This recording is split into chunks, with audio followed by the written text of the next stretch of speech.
Hey everyone, my name is Deepshikha Goswami. Welcome back to my YouTube channel. DBT JRF का examination 13th of May के लिए scheduled है। वो सारे students जो for whatever reason CSIR NET में अच्छा नहीं कर पाए हैं, अब तो आपका रिस्पॉन्स शीट आ चुका है, आपने अपने मार्क्स देख लिए होंगे। आई एम श्योर आपको पता है कि आप एग्जामिनेशन क्लियर कर रहे हैं कि नहीं कर रहे हैं। एंड इवन इफ अगर आप बॉर्डर लाइन पर भी हैं तब भी आई एम श्योर कि आपको जितने भी अपकमिंग एग्जामिनेशन है उन सबकी तैयारी करनी चाहिए। एंड इफ इन केस आपका एग्जाम निकल भी रहा है तब भी बाकी के एग्जामिनेशंस आपको जरूर देने चाहिए, because in my opinion first अगर आप जितने ज्यादा एग्जाम्स क्लियर करते हैं ये आपकी सीवी में एक एड ऑन होता है। दूसरी चीज कहीं ना कहीं आपका कॉन्फिडेंस बिल्डिंग होता है, और जब आप एक टॉप नॉच इंस्टीट्यूट में पीएचडी के लिए अपेयर करने जाते हैं तो वहां पर ये सब चीजें आपको बहुत बेनिफिट करती हैं, आपकी सिलेक्शन में बहुत ज्यादा उस सिलेक्शन के चांसेस को बढ़ाती हैं। तो आज मैं बात करने वाली हूँ आपसे लास्ट 60 डेज स्ट्रैटेजी के बारे में डीबीटी जेआरएफ की, कि अगले 60 दिनों में ऐसा क्या करो कि पक्का पक्का आपका एग्जामिनेशन क्रैक हो जाए। और इसके रिलेटेड मैं आपको कुछ अपकमिंग 2-3 और वीडियोस दूंगी जिनके बारे में मैं आप लोगों को इस वीडियो के एंड तक बता दूंगी। तो मेक श्योर इस वीडियो के एंड तक आप मेरे साथ बने हुए हैं। मेक श्योर कि इस चैनल को आपने सब्सक्राइब कर लिया है। अगर आप यहाँ पर पहुंच चुके हैं तो आपने इस चैनल को जरूर से सब्सक्राइब कर लिया है for all the upcoming updates. Okay, so will start with the strategy part. तो मैं डीबीटी जेआरएफ के लिए जो हमारे पास दिन बचे हैं 60 डेज, इसको मैं 3 हिस्सों में तोड़ के शेयर करने वाली हूँ आपके साथ में। जो शुरू के 30 डेज हैं एग्जैक्टली उनमें हमको क्या करना है। ठीक, फर्स्ट 30 डेज में आपका जो फोकस होना चाहिए वो पूरा पूरा होना चाहिए। सबसे पहले आप एग्जामिनेशन के पैटर्न को समझोगे कि एग्जाम में एग्जैक्टली किस तरीके की चीजें आपसे पूछी जाती हैं, एग्जामिनेशन का पैटर्न क्या है। ठीक है, अब एग्जामिनेशन के पैटर्न के बारे में अगर मैं बात करती हूँ तो आई एम श्योर अभी तक आप देख चुके हैं, नहीं देखा है जाकर मेरा वीडियो देख लीजिएगा। बहुत सिंपल है, 2 सेक्शंस यहाँ पर होते हैं, सेक्शन ए और सेक्शन बी। सेक्शन ए में काफी डाइवर्स टॉपिक्स के क्वेश्चंस आपसे पूछे जाते हैं और सेक्शन बी में लाइफ साइंसेज या फिर आपका जो सब्जेक्ट स्पेसिफिक चीजें हैं वो वहां पर पूछी जाती हैं। दोनों में ही आपको 50 क्वेश्चंस जो है वो अटेम्प्ट करने होते हैं, लेकिन यहाँ पर आपको कोई चॉइस नहीं दी होती, लेकिन यहाँ पर आपको 150 क्वेश्चंस में से 50 क्वेश्चंस को अटेम्प्ट करना होता है और हर एक क्वेश्चन 3 नंबर का होता है और 1/3 नेगेटिव मार्किंग यहाँ पे प्रेजेंट होती है। तो ये तो हो गया एक बहुत ही बेसिक सा एग्जामिनेशन का पैटर्न जो आपको पता होना चाहिए। नाउ पार्ट ए की बात करूंगी तो general aptitude, numerical ability, reasoning plus बहुत सारे लाइफ साइंस से एसोसिएटेड क्वेश्चंस भी यहाँ पर आपसे पूछे जाते हैं। और सेक्शन बी में आपके पास टॉपिक्स होते हैं, उनमें से स्पेसिफिकली आप चूज कर रहे होते हो कि आपको ये टॉपिक से क्वेश्चंस करने हैं एंड क्वेश्चंस को आप सॉल्व कर रहे होते हैं। ठीक है, इसलिए नंबर ऑफ क्वेश्चंस इतना ज्यादा है क्योंकि यहाँ पर मरीन बायोटेक, मेडिकल बायोटेक इस तरीके के सब्जेक्ट्स भी हैं जो आपके ऑफकोर्स कोर्स में नहीं है। मान लो कोई बच्चा है जिसने जूलॉजी या बर्ड बॉटनी या कोर्स साइंसेस पढ़े हैं, अप्लाइड साइंसेस इतना ज्यादा नहीं पढ़े, फूड टेक नहीं पढ़े, ये सब नहीं पढ़ा, तो वो उन क्वेश्चंस को अटेम्प्ट नहीं करेगा। तो ये एक्चुअली एक चॉइस टाइप चॉइस नहीं है जैसे कि CSIR में होता है। ये एक ऐसा है कि आपको आउट ऑफ, जैसे गेट में है कि आपको अपना सब्जेक्ट चूज करना है और फिर उसमें से आपके पास कोई चॉइस नहीं है, you have to opt for 50 questions. ठीक है, आपको 50 क्वेश्चंस वहां पर सिलेक्ट करने ही होंगे। ओके, नाउ अब आप क्या करोगे, आप अपना स्टडी प्लान बनाओगे। ठीक है, और जो स्टडी प्लान है आपका उसको आप अपने 4 ब्लॉक्स में डिवाइड कर लोगे। स्टडी प्लान को आप 4 ब्लॉक्स में मेजर डिवाइड कर लेंगे यहाँ पर। तो बेसिकली यहाँ पर आपके पास 4 हफ्ते होंगे। ठीक है, यहाँ पर week 1, week 2, week 3 and week 4। जो पहले 2 हफ्ते हैं वहां आप सबसे इंपॉर्टेंट टॉपिक्स को कवर कर रहे होंगे, जैसे कि मोल बायो, ठीक है, जैसे कि मॉलिक्यूलर बायोलॉजी, जैसे कि सेल बायोलॉजी, जैसे कि जेनेटिक्स, जैसे कि टेक्निक्स, जैसे कि बायोकेमिस्ट्री, जैसे कि प्लांट फिजियोलॉजी एटसेट्रा।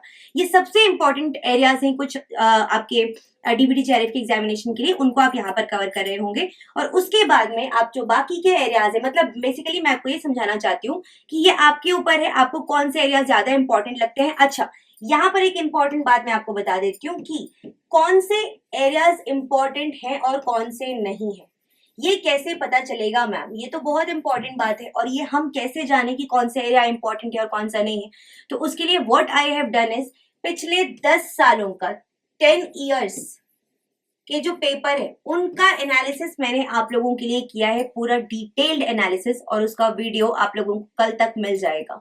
तो कल मैं आपके साथ शेयर करूंगी पिछले 10 साल के डीबीटी जेआरएफ के पेपर के एनालिसिस का वीडियो, और वहां पर आप देख पाओगे कि किस पर्टिकुलर एरिया से कितने नंबर ऑफ क्वेश्चंस आपसे पूछे गए हैं। ठीक है, नंबर ऑफ क्वेश्चंस किस एरिया से कितने ज्यादा आपसे पूछे गए हैं, और जब आपको ये पता चल जाएगा तो डेफिनेटली आपके लिए बहुत आसान हो जाएगा तैयारी करना, आपके लिए बहुत आसान हो जाएगा उन टॉपिक्स पे ज्यादा फोकस करना जो ज्यादा से ज्यादा बार पूछे गए हैं।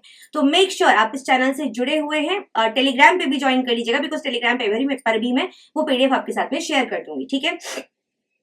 तो ये हो गया आपका स्टडी प्लान। स्टडी प्लान में आप अपने कन्वीनियंस के हिसाब से, एनालिसिस के हिसाब से अपने एरियाज को डिवाइड कर सकते हो कि 4 वीक में आपको ये पढ़ना है, ठीक है। तो ये हो गई आपकी शुरुआत की 30 दिनों की बातें, एग्जाम पैटर्न, स्टडी प्लान, ठीक है।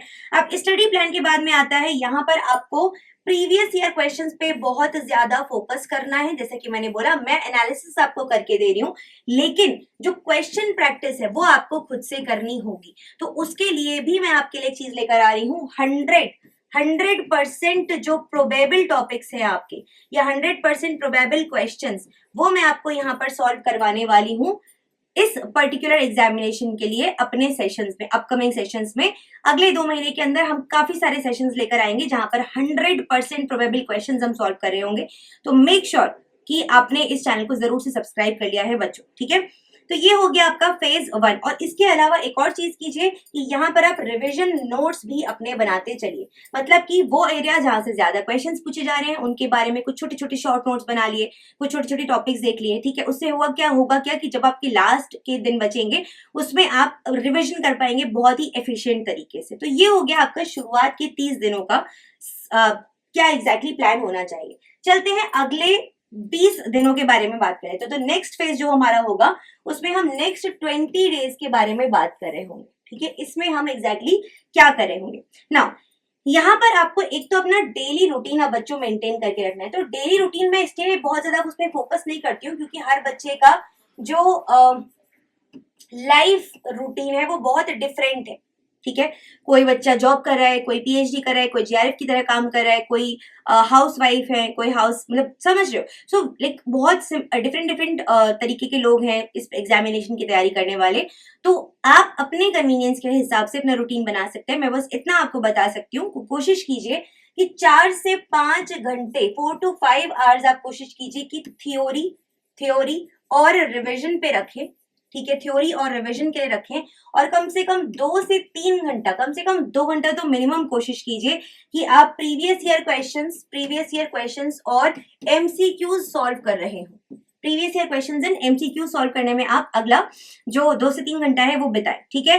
एंड इसके अलावा 1 घंटे का समय आप निकाल सकते हैं, अगर 1 घंटा या आधा घंटा, तो इसमें आपको क्या करना है एग्जैक्टली जो भी फॉर्मूलाज है, जो मतलब बहुत सी चीजें आप जो बहुत फ्रीक्वेंटली भूल जाते हैं, टेंडेंसी होती है भूलने की, फॉर्मूलाज, ठीक है। इसके अलावा लेट्स अज्यूम पाथवेज हो गए, ठीक है। कुछ छोटी छोटी जैसे प्रोटीन्स है वो किस जगह पर कट करती हैं, कहाँ पर उनके जो साइट ऑफ एक्शन है वो क्या है ना। टेक्निक्स हो गई छोटी छोटी, तो उन चीजों पे आप फोकस करने की कोशिश कीजिए जिनको भी टेंड टू फॉरगेट, ठीक है। तो इस तरीके से अगर हम मिनिमम लेकर चले तो आप मिनिमम 7 घंटे की पढ़ाई कर रहे होंगे, और मैक्सिमम अगर हम लेकर चले आप तो आप 9 घंटे की पढ़ाई आप कर रहे होंगे। तो 7 भी नहीं तो अगर 5 भी घंटे इसमें से पढ़ लोगे तो भी मुझे लगता है बहुत आराम से तुम्हारा एग्जाम निकल जाएगा बच्चों, ठीक है। तो ये तो हो गया आपका डेली रूटीन। अब अगले 20 दिनों में और क्या करना है आपको डेली रूटीन के अलावा, आपको फोकस करना है बच्चों, यस आपको फोकस करना होगा यहाँ पर मॉक टेस्ट के ऊपर। तो देखो मॉक टेस्ट में मैं बहुत ज्यादा बिलीव नहीं करती हूँ, इसलिए मॉक टेस्ट की जगह मैं लिखने की कोशिश करूंगी यहाँ पर प्रीवियस ईयर क्वेश्चंस। तो आपको क्या करना है, एवरी 3 डेज, हर 3 दिनों के बाद में, मतलब 1 2 3 और इस दिन, फिर 1 2 3 एंड इस दिन, आपको क्या करना है, एक full length previous year paper जो है वो अटेम्प्ट करना है। पूरा का पूरा पेपर अटेम्प्ट करो, उसको सॉल्व करो, देखो किस तरीके के सवाल आते हैं, आप कितना कर पा रहे हो, आपसे कितनी बन पा रही हैं चीजें एटसेट्रा। अपने वीक एरियाज को एनालाइज करने की कोशिश करो और स्ट्रेंथ को और ज्यादा स्ट्रेंथन करो, ठीक है। तो ये हो गया। इसके अलावा टाइम मैनेजमेंट पे भी आपको काम करना है। तो ये जो आप हर 3 दिनों बाद टेस्ट दे रहे होगे, इसमें आप टाइम मैनेजमेंट को भी ध्यान में रख के काम करेंगे। ऐसा नहीं कि 3 घंटे का पेपर हम आराम से पूरे दिन दे रहे हैं बैठ के, नहीं, वो टाइम स्केड्यूल के हिसाब से लेकर बैठो, पहले पूरा टाइम लगा के, टाइमर लगा के, अलार्म लगा के, जो भी, एंड उसके हिसाब से ही पेपर देना है आपको, ठीक है। उसके अलावा डेली बेसिस पर आपको क्या करना है, यहाँ पर एक और इम्पॉर्टेंट चीज कि जो सबसे हाई यील्ड टॉपिक्स हैं, अगेन मैं आपको 50 हाई, सबसे ज्यादा हाईएस्ट यील्ड टॉपिक्स जो होते हैं उनकी लिस्ट मैं प्रोवाइड करूंगी आपको यहाँ पर भी और टेलीग्राम पर भी। अगेन मेक श्योर आपने चैनल पर को सब्सक्राइब कर लिया है बच्चों उसके लिए। तो सबसे ज्यादा हाई यील्ड जो टॉपिक्स हैं बच्चों, ठीक है, हाई यील्ड टॉपिक्स, उन पे हमको यहाँ पर फोकस करना है इन 20 दिनों के अंदर। तो हमने देखा हमको क्या क्या करना है अगले इन 20 डेज में, डेली रूटीन अपना मेंटेन करके रखना है, एग्जैक्टली क्या क्या करना है, मॉक टेस्ट देने हैं every 3 day, high yield topics पे हमको फोकस करना है, ठीक है। और इसके बाद आता है हमारा लास्ट फेज, जो लास्ट के 10 दिन बचे हैं, हमारे 50 दिन हो चुके हैं, अब लास्ट के जो 10 दिन हमारे पास बचे हैं, एग्जैक्टली हम उनमें क्या कर रहे होंगे, हम उनके बारे में बात कर लेते हैं यहाँ पर, ठीक है। यस, तो यहाँ पर आपको डेली बेसिस पर कुछ चीजें करनी होंगी। सबसे पहले डेली बेसिस पर आपको मेक श्योर करना होगा कि 1 घंटा, 1 से 2 घंटा आप रिवीजन कर रहे हैं, मतलब एकदम कोर रिवीजन ही रिवीजन कर रहे हैं, ठीक है। उसके अलावा डेली बेसिस पर कम से कम 100 क्वेश्चन आप सॉल्व कर रहे हो, ठीक है, मिनिमम 100 क्वेश्चन आप सॉल्व कर रहे हो डेली, ठीक है। इसके अलावा अगर मॉक टेस्ट कर सकते हो तो वो कर लो, वहीं से अटेम्प्ट किसी कोचिंग इंस्टीट्यूट का कर सकते हो, जहां से आपको समझ में आए, पीवाईपी अटेंड करना है वो अटेम्प्ट करो, जो भी अटेम्प्ट कर सकते हो, ठीक है। ये आपको डेली बेसिस पर करना है। इसके अलावा टाइम मैनेजमेंट स्ट्रेटेजी आपको मेक श्योर करनी है कि आप अपने हिसाब से उसको बना लें, ठीक है, कि टाइम मैनेजमेंट किस तरीके से करना होगा आपको एग्जाम में, सो दैट आप सारे क्वेश्चंस को अटेम्प्ट कर पाओ, पढ़ पाओ एटलीस्ट एक बार, वो आपको इन्हीं लास्ट दिनों में करना है, समझना है, ठीक है। उसके अलावा आपकी लास्ट मिनट रिविजन लिस्ट तैयार होनी चाहिए कि भाई लास्ट जब आपका लास्ट का दिन होगा एग्जाम से पहले वाला, उसमें मैं क्या चीज रिवाइज कर रहा हूँ, बहुत इफेक्टिवली रिवाइज कर रही होंगी, ठीक है। तो लास्ट मिनट रिवीजन के लिए जो चीजें हैं वो आपको पता होनी चाहिए। तो डेली बेसिस पर आपको, बल्कि 1 से 2 की जगह मैं बोलूंगी 2 से 4 घंटे का यहाँ पर रिवीजन ही चलेगा। नए टॉपिक्स अगर आपको करने भी है थोड़े बहुत, इसके अलावा आधे घंटा दो आप फॉर्मूला के ऊपर, क्योंकि यहाँ पे फॉर्मूला बेस्ड काफी सारे क्वेश्चन आते हैं, ठीक है। और एक और चीज बता देती हूँ यहाँ पर आपको फाइनली कि देखो डीबीटी जेआरएफ में ना सीएसआईआर के साथ ऑलमोस्ट 90% सिलेबस सिमिलैरिटी है, ठीक है, सिमिलर सिलेबस है, लेकिन 10% सिलेबस ऐसा भी है जो सिमिलर नहीं है, जो कॉमन नहीं है, और वो जो पार्ट है आपका उस पर आपको बहुत फोकस करना होगा if you really want to crack this exam, क्योंकि यहाँ जो कट ऑफ है ना वो काफी ज्यादा वेरी की है पिछले कुछ सालों में, मतलब बहुत ज्यादा भी गई, 300 में से आपको 240 के ऊपर जाती हुई भी दिखाई देगी वो, और 300 में से 180 के आसपास भी दिखाई देगी। तो लगेगा बहुत आसान है एग्जाम, बट एट टाइम्स बहुत आसान, अगर पेपर वाकई में आ गया तो कट ऑफ बहुत हाई चली जाएगी, and that makes the paper very difficult, ठीक है। तो इसीलिए मैं बोल रही हूँ आप लोगों से कि यहाँ पे हमें उन चीजों पे भी फोकस करना है जिन पे हम सीएसआईआर में नहीं फोकस कर रहे होते। फॉर एग्जाम्पल हमको बायो इन्फॉर्मेटिक्स पे भी फोकस करना होगा, ठीक है। आपको फॉर एग्जाम्पल बायोस्टैट्स पे भी काफी ज्यादा फोकस करना होगा। आपको जो रेमेडिएशन वाला पार्ट होता है वहां भी, या प्रोसेसिंग वाला पार्ट होता है वहां भी बहुत ज्यादा फोकस करना होगा। उसके अलावा जो कल्चर वाला पार्ट है वहां पे भी बहुत ज्यादा फोकस करना होगा, plant tissue culture, animal tissue culture, ये कुछ एरियाज है जिन पे आपको यहाँ पे काफी ज्यादा फोकस करना होगा। अपार्ट फ्रॉम दैट, जैसे कि मैंने बोला, मैं आपको हाई यील्डिंग टॉपिक्स की लिस्ट दूंगी, मैं आपको सबसे ज्यादा जो एनालिसिस में देखकर कि सबसे ज्यादा रिपीट होने वाले टॉपिक्स कौन से हैं हम उनके बारे में बात करेंगे, सबसे ज्यादा रिपीट होने वाली यूनिट्स कौन सी हैं, थीम्स कौन सी हैं, हम उनके बारे में बात करेंगे।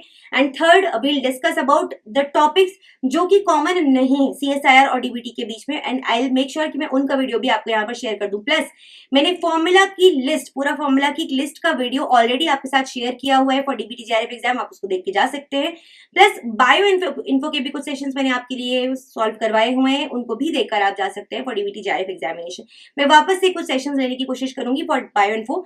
आप कमेंट सेक्शन में मुझे बता सकते हैं कि do you want such sessions for bioinformatics, for biostatistics, for processing, for tissue culture etcetera, किस टॉपिक के लिए you want sessions apart from the CSIR net examination, and 100% probable topics का लिस्ट प्लस उनके क्वेश्चन सॉल्विंग जो हम है वो कर रहे होंगे बहुत बहुत जल्दी। मेक श्योर इस चैनल को आपने सब्सक्राइब कर लिया है, अगर वीडियोस पसंद आते हैं, देख रहे हो, बेनिफिट मिल रहा है, तो सब्सक्राइब करने में क्यों झिझकते हो, मतलब this is something you can do, ठीक है, बहुत सिंपल है, पैसे तो मांग नहीं रहे कोई आपसे, इसमें आपको जो कोचिंग की फीस दे रहे हो that is not, this is not something of that sort, right.